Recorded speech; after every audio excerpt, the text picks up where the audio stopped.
Om, Shogun saya udah gacor kok nggak mau ya bunyi deket saya, ataupun pas dikagetin sama mulut atau disuitin sama mulut nggak mau bunyi. Nah ini nih yang padahal mah sepele tapi mengabaikan. Saya sarankan dari video-video yang dulu masalah penempatannya ini. Penempatannya saya sarankan cantolin yang paling titik terendah yang dekat sama pemiliknya. Supaya apa? Dia itu adaptasi, mengenal lingkungan, dan mengenal pemiliknya yang memeliharanya. Setelah udah bunyi gacor nggak dipindah-pindah di situ, sesekali kita track sama Shogun yang jarang ditemui, jarang dilihatkan. Kalau udah enak, udah bunyi, udah gacor, udah ngeleper, proses kedua berarti berhasil. Proses pertama kan di satu tempat penggacoran deket saya, udah gacor. Habis itu kita track sama Shogun yang gak pernah diliatin. Nah, setelah proses keduanya berhasil, lanjut. Lalu kita coba cantolkan di tempat keramaian atau di jalan umum. Nah, kalau udah bunyi kayak gini, berarti mau dicantolin dimanapun, cantol sana, cantol sini, dia udah enak burungnya. Itulah masalahnya di penempatan. Masalah penempatan itu jangan dianggap sepele ya, karena itu sebuah proses menuju penggacoran. Masalah Nexstar ini hanya penunjang ya, penunjang menuju penggacoran.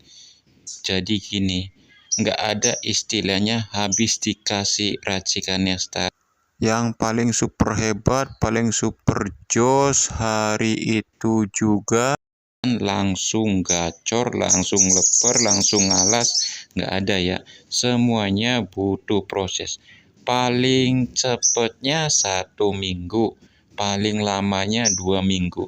Ini juga yang pakai perangsang bunyi, apalagi yang Nexstarnya cuma susu sama telur.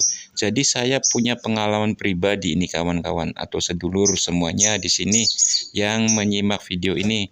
Saya ngerawat burung Shogun 1,5 tahun, Nexstarnya cuma pakai susu sama telur.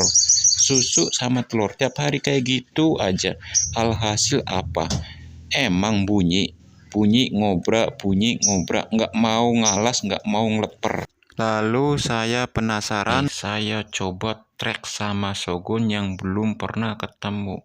Boro-boro bunyi Nexstarnya susu sama telur itu. Ngerecet pun nggak ada respon sedikit pun. Boro-boro leper kek, ngotot kek, ngalas kek, nggak ada sama sekali. Malah diem-diem malah gelabak gelubuk nggak jelas, nggak karuan kawan. Lah, jadi jelas ya perbedaannya. Yang Nexstarnya pakai susu sama telur aja, sama dikasih perangsang buat bunyinya itu. Jadi ada perbedaannya ya. Yang pakai perangsang bunyi aja harus berproses.